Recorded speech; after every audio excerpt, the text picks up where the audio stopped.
All right, folks, welcome back to another episode. I can't even talk after MetCon. I have Met cough, as Jeremy would say. Another episode of On the DELO. This is episode 121, and I'm excited to have an out-of-towner here today. A new friend that is becoming an old friend, Mr. Blaise. How are you, sir? I'm good, man. How are you? How did you get the name Blaise? Oh, man. So it's not actually a cool story, unfortunately. Mm-hmm. My parents saw it in a name book, and then they decided that they were just going to name me after that. But I like to think, Blaise Pascal was an old scientist, mathematician back in the day who invented the unit of pressure, Pascal. Yeah. So I was like, maybe they thought I was going to be smart at one point. So, dude, it's a total pilot name. Yeah. It's a total pilot name. Like, you should have been in Top Gun. Yeah. Bummer. I missed my calling, I guess. That's awesome. You are a owner of basically you're an entrepreneur. I mean, that's pretty much why we met. And when did the entrepreneur spirit take over for you? It's funny. I've been, I guess I'd call it like a hustler for a while. Yeah. Been like coaching on the side and doing a lot of things that kind of just interested me. And at the end of the day, just kind of leaning into the things that I enjoy doing. And then I kind of found myself in this position where I needed to kind of tip the scales and really buy into me and then the lifestyle that, my wife and I kind of want to live. So yeah. And what where are you from originally? So my dad's actually active duty Coast Guard right now as well. That makes sense. Yeah, he's 33 years strong. Holy cow. I know, he's a dinosaur. It's funny, we have a email software program that basically they call it global, like the global web. Yeah. And I'm tired of seeing his name, and global is what I tell him all the time. So it's time for him to pack it up and retire himself. But that's happening this summer. So we're excited to go down and celebrate him in June.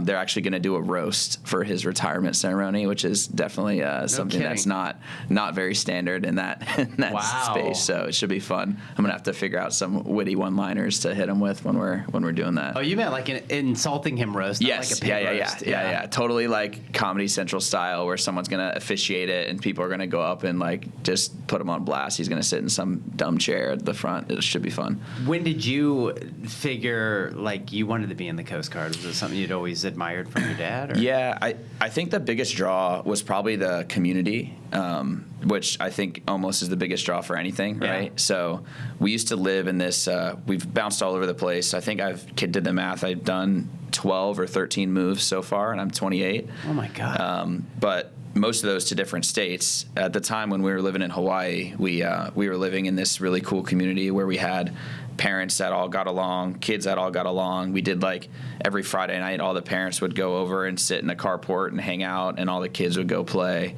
And it was like one of those things where, it felt very homey. And then I was like, you know what, these type of people are the type of people I want to be around. So that kind of drew me into the Coast Guard. But at the end of the day, if I wasn't doing what I'm doing now, I don't think I'd be in the military. So how long did you have to stay somewhere in order to like find your wife? Well, yeah, that ironically enough, she was living in New Jersey and I was living in Texas at the time. Okay. So we didn't even live in the same zip code when we met, and we dated from 3,000 miles away before she moved out of her home of 28 years before she moved to California. Yeah. How'd you meet? Through a mutual friend. Yeah. It's funny. She'll come on, and probably tell me that I'm doing it wrong and portraying it incorrectly. But long story short, we had a friend that was like, oh, you guys should like meet and hang out. And she had like no interest in talking to me. And I almost had no interest in talking to her. I got out of a long-term relationship at the point, and I was like, yeah, whatever. And eventually she was, having a couple espresso martinis at the bar, and, her friend and I had to, happen to be at their place too. And she kind of bridged the gap between us after 2 or 3 times of trying to get us to connect. She flew out to Texas to meet me for the first time, to surprise her friend, which she, I think, uses as a facade for the reason that she came down, right? But I had a Mercedes-Benz Sprinter van at the time that I was doing like a cross-country road trip in, and that got kind of canceled by COVID. But I had to like pre-position it and be like, hey, I'm going to come pick you up at the airport in a white Sprinter van, please don't be alarmed. Oh you my know, God, like, that's and hilarious. that's the first time that we had met, like, in person. Obviously, after talking for a couple weeks, she said that she shared her location with like everybody she knew. She's like, if I Did you go have missing, plastic lined up in the back of the yeah, right, yeah, Dexter style. No, Yeah. it was kitted out though. The van was sweet, had like the bed and the furniture, and it was super cool. Oh my God, that's Yeah. awesome. And you guys been together ever since? Yeah, we basically started dating right then, and then we did the whole long distance thing from California after I moved from Texas up to Sacramento, and she was living in New Jersey at the time, Yeah. and we did that for a little over a year before she made the jump, if you will, to move out 3,000 miles away from her friends, family, and loved ones to hang out with me. So. And you're in Sacramento now. How many more moves do you predict you'll have while you're in the? You just I don't even know. So I got picked up for an aeronautical engineering program that's kicking off this summer. So I'll go through that. It's kind of like an on-the-job training for project management. Yeah. And most likely after that, I'll go to Clearwater, Florida, which is where our plane is at. We're in Sacramento and Clearwater. So we're most likely in 2025 we'll be moving there. why the travel so much with Coast Guard? So they say a lot of it's like broadening. So, you know, you get used to one area of responsibility, you get used to one like mission set, one type of thing, and they want you to be more well-rounded and know different areas, know different mission sets, fly in different weather. So they want you to kind of have that, you know, called well-rounded officer, well-rounded pilot, so that you're able to kind of perform in any scenario. So, you know, the normal engineering track, if I decide to go down that route, will likely be, you know, doing a project management role in Clearwater. And then after that, some people will go to grad school. So I don't know if I'm going to go back to school. We'll kind of see. That's why I kind of want to lean into the entrepreneurial stuff as well. Yeah. Because I want options. I don't want to kind of pigeonhole myself and be like, I have to stay in the military or I have to do the fitness thing. So I kind of want to have a lot of options, which for better or for worse is kind of the way it's shaken out right now.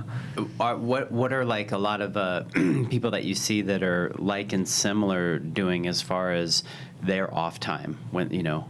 Nothing like what I'm doing. Yeah. It's totally different. Yeah, it's funny. I come back from, you know, you and me have a very similar schedule from talking to you. Like we're up at, you know, with the birds at 4:30 in the morning. I'll go to work until like 3 o'clock, and then from 3 o'clock till 6 or 7, it's doing the entrepreneurial stuff. And most of the people that I know will come home and they'll kick off and hang out with their family, watch Netflix and TV or whatever. And it's one of those things that I, you know, selfishly, I really enjoy. So it's not something that kind of takes energy away. It's something that kind of gives me energy to help people in that way. So I'm hoping that kind of just keeps me kind of fueled and keeps me kind of going with that type of stuff too.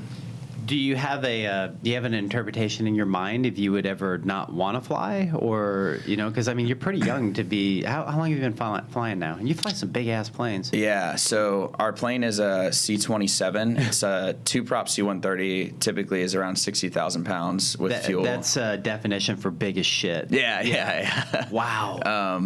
But I don't know. So I've been flying planes since 2018, but I was in the Coast Guard as a engineer on a ship before then. Okay. So we did drug busts in the Eastern Pacific where we were like, you know, kitted out with bulletproof vests, going onto boats. I was crawling through fish guts looking for cocaine. Oh my with like, God. Yeah, it was smugglers and stuff back in the day. So that life was cool. Being on a ship and deployed was cool for 3 months at a time when you're single, when you don't really have a lot of those responsibilities. But as you get more senior, that like lifestyle is something that's really, really tough for you to do because you're leaving and then you're coming back and it's a new season, right? Like your friends are like, dude, where you been for 3 months? Like I've had life things happen. Or you're hoping you come back. I mean, totally. Yeah. Or they're even longer deployments and they're 6 months and then even more so, like you get so disconnected, you're like finally in your lane on the deployment and then you're coming back to your normal quote unquote life. And then you get right in your groove with your normal life, and then you're going back on deployment. So that kind of sporadic nature is something that I wanted to get away from, which was kind of the impetus for me to go into flight training and kind of go that route to fly planes instead. When our longest deployment now is like 2 weeks El Salvador, where you get to surf, you get to fly for 6 hours a day, and then you hang out with the crew and grab a couple of beers by the pool, and it's definitely different. But not to fool anybody, like the Coast Guard is pretty badass. Like you guys go through some rigorous training and have to do some really like hard shit. Totally. So a lot of people don't know, and just probably because we're smaller than the NYPD, but every Coast Guard aviator that's ever lived has gone through naval flight training. Okay. So Navy has like big school, and all the Marines and all the Coast Guard guys go to their training program. So we go to the same training that all the guys that eventually go to Top Gun go to.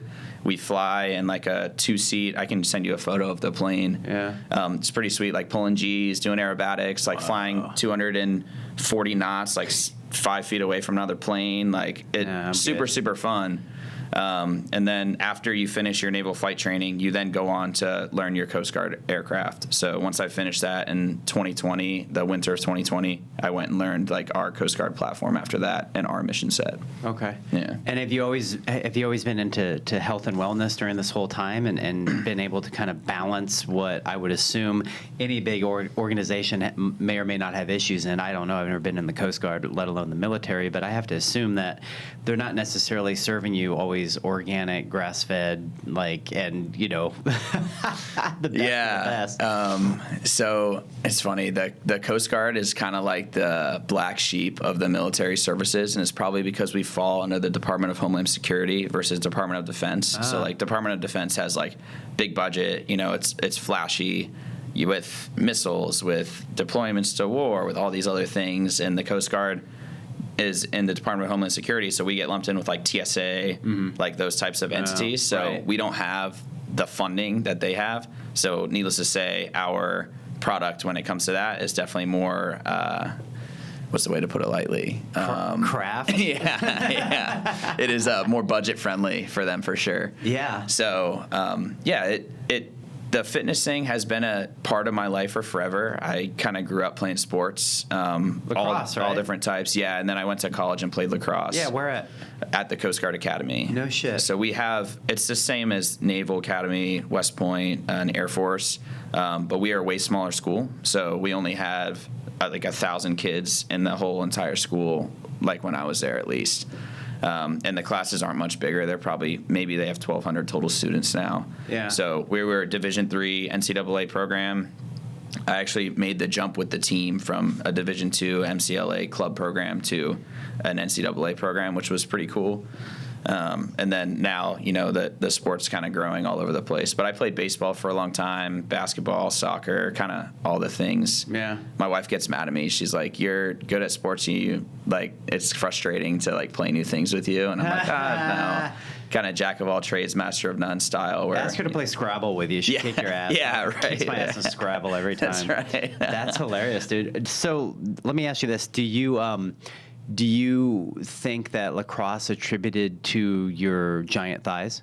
I don't know, to be honest. This guy has the largest thighs I've ever seen. We just got done doing Metcon, and like I thought like these two trees were walking in. They're just absolutely huge. I don't actually know what happened. I'll show you. I could show you a photo of me like when I was 18, and like I was 150 pounds soaking wet. Wow. The same height. But I started getting into like, working out. I didn't have any nutritional like background at all. It was just like lift the heaviest weights that you can, probably from a place of like ego lifting and doing it kind of the wrong way.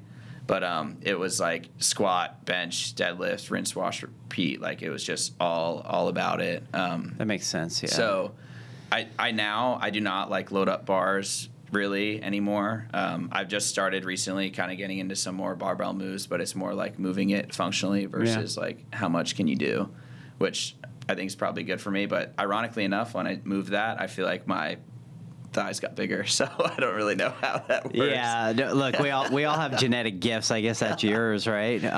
That's funny. So you're approaching your 30s. How do you feel now at this point in your life, as opposed to just say your early 20s, when you're just kind of like you're still a maniac? I know I was, right? There was just nothing. Like what's this season coming up for you? What does it mean to you, and how are you taking it on? Geez, I guess this season has become kind of like personal growth for me. So in my 20s, I think I invested a lot in other things, which, for better or for worse, were probably not something that were important to me. Like material things, or? I wouldn't say that. The government doesn't pay that much, DELO. Come on now. Yeah. So I would say it was more like investing in what other people thought was important, more so. Yeah. And now I'm kind of like getting into my own lane where I like feel like I'm getting much more in alignment with like what I enjoy, the people that I want to be around that kind of build you up instead of break you down. Like all those types of things are starting to kind of come together. So it feels really good to be moving in this direction versus kind of being in the direction where it's like kind of doing what everybody else is doing because it's just like the group of people that I'm around. I'm kind of branching out and doing it my own way, which is cool. That's beautiful. And to figure that out at such a young age, I remember when I was 28, 29, I was drinking too much. I was a wreck. I mean, but I still got my shit done. But just to think like, and I look at my son who's 22, and granted, he still does 22-year-old things, but I think the mindset of the youth, and not a lot of people give people your age or even younger that much credit right now, but I give them the most credit and the most respect, especially with the world that we live in today and all the ancillary stuff that just can pop into people's heads. And if you're able to ignore it and just run your own life and do exactly what you said, find what's important to you and what uplifts you and what brings you together, I think that's a recipe for winning at all times. Yeah, totally. Yeah, it's the comparison game, we talk about all the time is real. Like people want to compare. Even today when we were doing the, Metcon's a place where you're competing. You're there to compete with other people. But I was like, man, like people were like looking over your shoulder, like, oh, how much are they doing over there on that skier? Or how much are they doing on the bike? And it's like, I kind of just like to be on my own, kind of thinking that like, hey, I'm doing my best, and at the end of the day, I don't really care what somebody else is doing.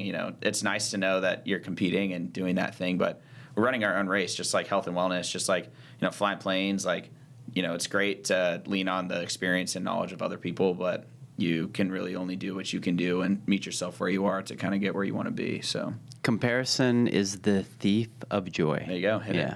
It is. So Blue Chip Athletics, where did the name come from? So I was, because my dad's in the Coast Guard, my mom actually, she's an author now. She writes young adult fiction.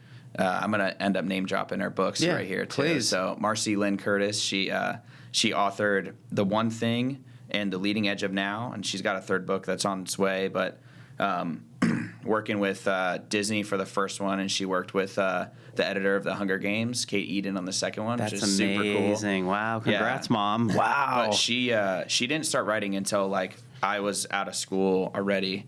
So when we were growing up, we didn't have a ton of money and like freedom in that way. Yeah. All of our vacations came when we were moving from place to place because the military kind of pays for that move. So it's vacation. Totally. Smart. We kind of built those vacations in. But because of that, we weren't getting, and nowadays it's totally different, right? Specialized coaching. For you to be an athlete that is, competing at the Division I level in college, like you really need either an unreal amount of genetic gift, the money and means to do it in a school system that kind of applies that, and or a club organization that does, and then people that support you. So for me, I had the support. We never were really in the right position to do it. So, we're moving from this place to this place. You finally get in a program, and then you leave. The school program changes, however that kind of looks. But Blue Chip Athletic Club, the whole point was to coach youth athletes. Like I love working with youth athletes, high school kids that are trying to make it and play at the high level in college. So it was like, hey, what's a blue chip athlete? Well, that's the athlete that gets the instant, you're into the school, even if you have a 1.0 GPA. Right. I'm not, I guess, encouraging kids to get a 1.0 GPA. Obviously. Yeah. Don't be dumb. Yeah. But at the end of the day, it's getting the kids to that point and making it also affordable was the big key. So I don't want to make it so that a kid that was in the similar position as me, who loves sports and found so much joy doing them, playing with a team, being a part of that community too, to where it's got to be something that you also live and breathe, and then make it something that other kids can afford too. So the vision eventually is to have an in-person space as well, where it's kind of like a building, and maybe one side's turfed out, weights, specialized coaches. So maybe your son plays basketball, and maybe, my daughter plays hockey or whatever, and you're hey, you're going to go meet with the basketball coach, you're going to go meet with the hockey coach, and there's small group training with those specialized individuals that do that. And then you and me, we go hang out and we do our free weight training. We do our class stuff on the other side of the gym. And then at the end of your hour, however long it takes, you meet and then you get out of there. So that's cool. Kind of builds that, like, the kids get to do their own independent thing. You get to do your kind of thing and get some time away, but you're being super efficient in that space too. So. But you have to be in a place for totally longer than a year. Yeah. So where would you like to settle? Have you thought about it, traveling all around? Oh, geez. My favorite place I've been so far is probably Charleston, South Carolina. Yeah, Charleston's cool. Yeah, I spent a little over a year there. I really, really loved the culture there. I mean, it's beautiful. But, you know, I'm not really tied down to anywhere right now. So we'll see kind of how it looks. And at the end of the day, I just want to position myself and our family in a position where we can do that. We can choose where we want to go. And we're not kind of... Chelsea doesn't want to go back up north, does she? I don't think so. Yeah. I think when she left home, I think that it was like a big growth moment for her too. Yeah. And she kind of realized, like, hey, it's good to kind of branch out and do these things that are kind of different. I think she was in like a monotonous kind of, I don't want to say a rut, but like doing the same thing with the same people that she had grown up with all the time and not seeing anything really new. And now when she goes back, she's like, I've just got a lot of perspective now, which is really great. So. Yeah, look, hats off to her. She's a sweetheart, great personality. I know she doesn't like to do the social media stuff, as we talked about in some of our coaching calls, but I mean, she just went in there today and grinded. Yeah, she's not one complaint, just gets it done. Yeah. So blue chip, I mean, obviously that would be probably like an end-all, be-all goal, have a facility, do those sorts of things. I can tell that your heart and your passion's into helping, the youth and doing that. But right now it exists as a coaching platform. Totally. And you're helping people. Does that counter-cross into the Coast Guard and people looking for, help that may be in there that need athletic help or even food help, nutrition stuff? Yeah. So I've got some clients that are active duty military members as well. And it's been super cool working with them, right? Because what they've been through. Yeah. Right. Like you were there through the same thing. You understand their financial situation. I mean, anybody can Google what a X person in the military makes on a day-to-day basis. Like, that's public knowledge and information. So it's been cool to work with them because you can relate in a way that I don't think a lot of people can. And the other thing too is like they may know how to train, but like a lot of the nutrition stuff, a lot of the mindset stuff, a lot of that kind of real key points, that behavioral change theory, all those things that really swing the needle in the other direction, I don't think are really emphasized in the military as much as they should be. Yeah. So I think that it's really cool to deliver that product to them because, people be like, oh, you're doing online coaching. And it's really easy to be like, yeah, we do training and nutrition programs for people. And they're like, okay, like what else? And it's like, well, it's really, really hard for us to define like what else is happening because people come in with their own unique challenges. And they're like, hey, I struggle with binge eating, or I'm doing X, Y, or Z, and we're not getting out of our scope of practice, but we're definitely like helping people kind of sit back and ask the questions because the answer is always in the question that you're asking, right? So like, hey, what's your relationship with this? How are you feeling when you're going and running to the pantry, opening up the pantry and being like, am I, bored? Am I tired? Am I, just working from home and I've got all this instant access? Like, are your snacks on eye level shelves? If your ho-hos are at eye level when you open up the pantry. Why are there ho-hos in there to begin with? Well, for sure, that's one, food environment, right? But then two would be like,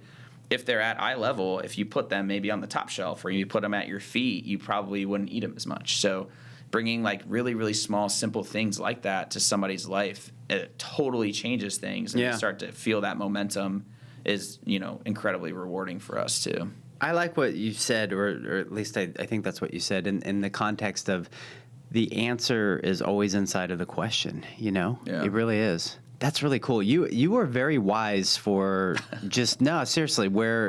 And I think a lot of that has to do with being in the family that you've been in, the way that you've grown up, the way that you've had to grow up, probably a lot faster than most kids. I mean, it's not easy to have to pack up and go and figure things out and make new friends and do all that stuff. I think it adultitizes you a lot quicker. If that's a word, right? Yeah, it's funny though you say that because now when I stay somewhere a little bit too long, like I get a little antsy. I'm like, oh, like when am I leaving? Because you're always growing. Yeah, and I think that it's good and bad too, right? Then I always feel like, and I'm sure other entrepreneurs can agree, like then it's always like, what's next? Like, what's the next step? What's the next thing? What's the next piece of growth? What's the next this? And sometimes I find I'm so focused on that thing that I struggle to enjoy the now and the moment. And that's something that I'm trying to work on personally, because I think it's important to kind of sit back and smell the roses, because in 10 years, if I'm like, I didn't enjoy that because I was always just going for the next thing, like, then what's it for, right? Yeah.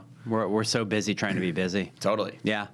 Even I've had to dial down. I mean, I've told you guys this on the coaching calls, and so you all know Blaise is in our mastermind, and the thing is like, I have to get focused, and I have like 4 different coaches. I have a media coach. I have 3 trainer coaches. I have a business coach, and it's the same thing all the time, because I'm always wanting to grow. I'm always wanting to do more, and it's like, dude, just understand, like, find something and just do that for a little bit. You know, it's crazy. Yeah, I find myself doing the same thing. Like, I'll sign up for, I'm training for, actually, this coming weekend. It's like a CrossFit Games adjacent type of deal. Yeah. And then in May, I'm going to go do a High Rocks race. Have you heard of these before? High Rocks? Yeah. So it's like it's almost like a Spartan race, and functional fitness had a baby. Oh, geez. So you'll do like 1 kilometer of running, and then after your 1 kilometer of running, there's 8 stations, and it's all split up by runs. So you'll run for 1 kilometer, and you'll do like a ski erg for 1,000 meters. You'll run 1 kilometer, you'll row for 1,000 meters. Yeah. You'll run, and all these different stations. And I'm competing in the one in Anaheim, in LA next month in May. I might have to do that. Yeah, you should come out. Come out. My God. Come out and run it with me. It's horrible. Yeah, it's brutal. I've been training a couple weeks now, and I actually have bullied a couple buddies into doing it with me. But it's a cool, like, new thing. It's like, it's not CrossFit, it's not Spartan. It's definitely like niched out. But it's relatively new, so it's definitely something that I'm like excited to test my hand at and see how it goes. Nothing wrong with new and good challenges. I mean, like last year I dropped 20 pounds and 10% body fat just to go stand on stage with a horrible spray tan, Yeah. But it was like, okay, I have a goal. I have that's just kind of, I think, how us type A are built, and it works. Tell me if I'm correct. Correct me if I'm wrong. Nala? Nala. Yeah. Okay, and so female, right? She is. She is. Okay. Tell me about your dog and what she means to you. Oh man, dogs are the best. Yeah. So I adopted Nala. Then this is a pretty funny story. Like, I was moving from Charleston to Pensacola, Florida for flight training. And I decided, a lot of people that go to flight school, they get a dog, and I don't really know why. But I've always wanted my own dog too. So I actually was visiting my folks who live in not in the Panhandle. They live in Central Florida, like the Clearwater, Tampa, St. Pete area.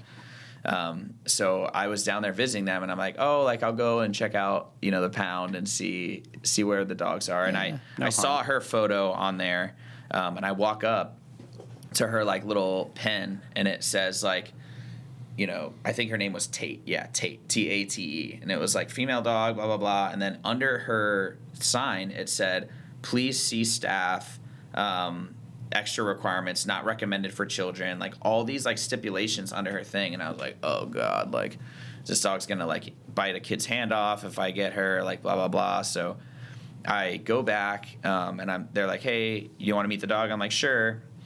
And she's super, super sweet. She comes out, she's hanging around. And long story short, she was adopted and then returned by somebody. And when they returned her, they said that she had bit someone. And she was 6-month-old puppy at the time, like 40 pounds, nice and cute. Yeah. And they were like, we take this really seriously. The shelter says that. And then they're like, do you want to file a bite report for the dog? Because it kind of stays with the record, blah, blah, blah. And they're like, no, we don't want to do that. We just want to give the dog back.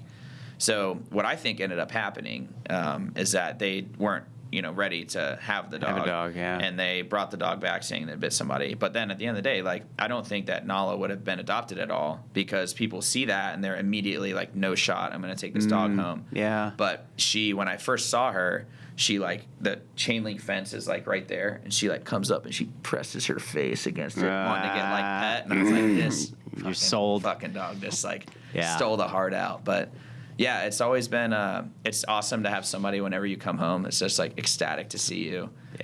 They love and care about you, and she's been an awesome partner and companion for the last 6 years with me. So that's great. Yeah, dogs are the best, man. They are, man. They change our lives. As far as your own habits, just I know your days are all over the place, and if you follow him on social media, and I'll put all his links on there, you can see the craziness of what is Blaise's life. But when you're just in a normal day, normal routine, kind of what's your wake up? What are some of the foods that you eat? What are your routines? Just to give people an idea. Yeah, so I'm typically up at 4 o'clock. So I'll wake up and I will take AG1 athletic greens in the morning. Yeah, there you go. Every day.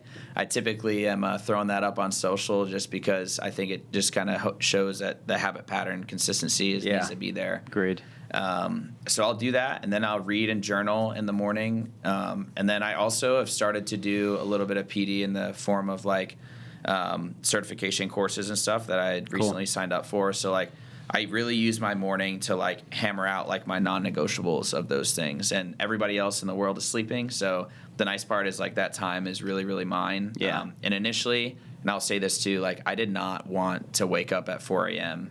And it was not something that I flipped the switch and was I'm now up at 4 a.m. and I'm doing all of these things. It was very slow and methodic to where I woke up at 4:45 or 5 o'clock and I started to read. And then I was oh, maybe I should start journaling, and I started doing that, and then kind of habit stacked all of these things, and now it is what it is. And I'll always get up and move. I'll either go to a class at 5 o'clock at a local gym that I coach and instruct at as well, called Urban Flex and Flow in Sacramento. It's an amazing studio owned by some really, really great people. So I'll either attend a course there or class there, or I'll work out in my garage, kind of similar to your setup. Yeah. And then after that, I'll come back. I'll dip in the cold plunge in the morning. I know that a lot of people will kind of say hey, the cold plunge, you're not supposed to do it within X amount of time of working out with all the health benefits, blah, blah, blah. Whatever. And I'll tell them to pack sand because I do it for the mental battle more than anything, And my thing is I want to do all those mental battles and have all those wins early on because it just sets my whole day up for wins, So even if I, don't have the best workout in the day, I'm still getting the cold plunge. I'm still doing my thing. And then at the end of the day, when I walk into work at 7:30, my Coast Guard job, I'm yep, I did all these things this morning. I'm already off to the races. I feel awake. I feel alert. And then from 7:30 to 3, I'm doing some sort of Coast Guard flight mission, managing people, whatever that kind of equates to. And then after that, I come back. I'll coach. Sometimes people will come to the house and train with me, one-on-one personal training. Oh, cool. I work with some lacrosse athletes, too, in the Sacramento area. So if anybody's interested in doing that as well, we work with some high school kids that are trying to kind of get a little bit, more aggressive on the field, figure out a way to be more explosive, all those things. And then it's really business stuff until 6, 7 o'clock at night. I try to shut it down at that point. Yeah. Chelsea will probably tell me that I am not the best at it. Sometimes we'll be eating dinner or laying in bed, and I'll be what if we did this with the group? And she's dude, shut up. Right, man. right. It's go to bed. Yeah, but it's hard for me to turn it off, right? So usually I'll stop. We'll eat dinner together, hang out, and then we're in bed probably 8:30 or so. Yeah. And then I actually read at night as well and journal too. So it's a double whammy sandwich in the day. Yeah. Kind of a way to reflect and then kind of set my next day up. And that's pretty much Monday through Friday. There's some days where I have to sleep at work and stand a 24-hour alert duty, which is similar to a fire station. And that routine kind of gets thrown off, but for the most part, that's kind of how it is. You do. Saturday, Sunday, I wake up pretty early too. It's not always 4 o'clock, but the same routines definitely exist too. So I like what you said, habit stacking. Yeah. Yeah. Habits are everything. Totally. Well, they say you form your habits, your habits form you, right? Correct. Yeah. Correct. Dude, this is great. All right, rapid fire questions. You ready? Hit me. Okay. Van Halen or Pantera? Van Halen. Good job. Maverick or Iceman? Oh, come on, man. You got to go Iceman. Come on. I probably surprised you with that. You actually did. You know why? I think it's because some people have told me we look similar, and I was I got to go with the guy that someone says we're similar looking. So that's awesome. Cookies or cake? Ooh, what kind of cake we talking? Whatever cake Whatever you want. Cake right? I want. Yeah. I'll probably do a cake. Okay. Yeah. Yeah, I like carrot cake or lemon meringue. Carrot cake's good. Oh God, I love cake. Flying planes or playing lacrosse? Ooh, I'd rather play lacrosse. Okay. Yeah. Gym or the outdoors? Outdoors. Okay. Concert or a sporting event? Concert. What's your favorite band? Ooh, right now I like the Blue Stones. You heard of them? Yeah. Yeah. Yeah. They got a cool like rock feel. Yeah. I saw them in San Francisco. I was like, these guys rule. That's cool. Yeah. I love hearing new bands and stuff. Aliens or ghost? Like whether they exist or which I prefer. I don't know. If they do exist, do you prefer one over the other? Yeah, I mean, I guess if both existed, I would probably say I'd rather mess with an alien. I feel like they'd be cooler. All right, cool. Yeah. Stock market or gold? Stocks. Okay. Road trip or homebody? Road trip for sure. Yeah, I figured that. Yeah. Awesome. I'll put it in show notes. Where can everybody find you, and what are, if anything, what are some stuff that you're promoting or? Cool. We are at Blue Chip Athletic Club on pretty much all social handles. We're always just looking for people that are trying to improve their health and wellness in the space of, mindset, motivation, methods, nutrition, training, all those sorts of things, and everything in between, kind of a one-stop shop. We're always looking for more people to kind of join our community. But again, it's nice. We've gotten to the point now where we're being very selective with the people that we take in because we want the right type of person to be there to build our culture the right way. Yeah. So, it's fortunate now that we've been able to say no to some people too. So, if anybody's looking to kind of be in a group of people that really build you up and help you along the way, then definitely hit us up. Definitely. And check out, I mean, we all resonate towards those that, give us life, give us energy. And when you find somebody like Blaise, if it resonates with you, it's definitely worth, implying or checking out. I think it's a great thing. I mean, it's an interesting world that we live in with all the noise that goes on. And I'm sure you hear a lot of it just being in the line of work that you're at of like what's reality and what's, actually going on, because you're the actually going on sort of stuff, which is kind of cool. I did want to ask you, and I guess I would be remiss not to, just like when you look at being a part of what, Jeremy and I have provided or whatever, what has that meant for you so far? Man, it's really cool. So Dave and Jeremy do something completely, well, I guess Jeremy somewhat does similar stuff to me, and your business is totally different. But what it has provided is it's provided people that are wise, beyond their years in the world of business and entrepreneurial stuff, and really just somebody to back up the fact that you're on the right path, Yeah. Like, at the end of the day, I think everybody kind of knows what they need to do. Like, let's say you want to get healthy, right? Everybody knows you probably need to eat clean. You probably need to move around. You probably need to do those things. But it's having that coach that, like, nudges you in the right direction or says, like, hey, man, like, you're doing the right thing. You are on the right path. You have a connection that's really important. Like, hey, maybe you're looking to work with somebody and you're like, I don't know who to call. Who's somebody that you trust? And you guys have vetted that. I mean, you've been in the game where you either had to look for somebody to do search engine optimization, or you had to figure out a guy, and it's somebody that you likely resonate with. You share similar values. You're not going to give a referral to somebody who you don't, know that they're going to be taken care of. So I think that, like, the network has been great. Like, being in the group with other people that have high aspirations. It's not, thankfully for me, and I don't know if it's like this for everybody, like, having a lot of money is cool, but, like, what do you do with that? And then are you giving back to someone else? And what kind of drives you is really, really important to me. And there's a lot of people in there that I think are about that too. So no, I appreciate that. And it's very well said in the aspect that I've had several one-on-ones with everybody in that group, and exactly what you said just reiterates what it is that I think people need and are looking for and really helps them. And when I or Jeremy are able to be that little bit of a push that is like, oh yeah, I already know the answer. thank you for reiterating that, because, you've been through it, or you've made the mistakes, you've given me the resource. And then to watch, people like Mandy in our group who just quit her corporate job and is now, and is like 2 months later just kicking ass. And she knew the answer a long time ago, but it wasn't until now. And so, it's just a lot of fun. And for me, it's a give back as well. Trust me, there's plenty of other things I could be doing with my hours a day, but I've just gotten to a point now where I've done it all. I've grown a large agency. I've got great people that can run that. Now I want to be able to, it's almost like my kids don't need me anymore. I want to find other adult kids, to help. So it's been a lot of fun. So thank you. It's funny. I hear the saying, it's like you learn to earn to return. So like all that kind of cycle of like how you kind of figure out your own life cycle and to give back. So yeah, it's very cool. Well, thanks for hanging out with me on a Sunday. Of course, man. I know your wife's out getting coffee. I know. She'll be back soon to pick me up from school. Pick you up from school. But this has been fun. Thank you, everybody. Please subscribe to the podcast. Leave it a 5-star, as Jeremy Scott would say. Don't be a lazy ass. And I really appreciate you listening. Follow Blaise on all of his stuff that he's doing. I'll put it in show notes.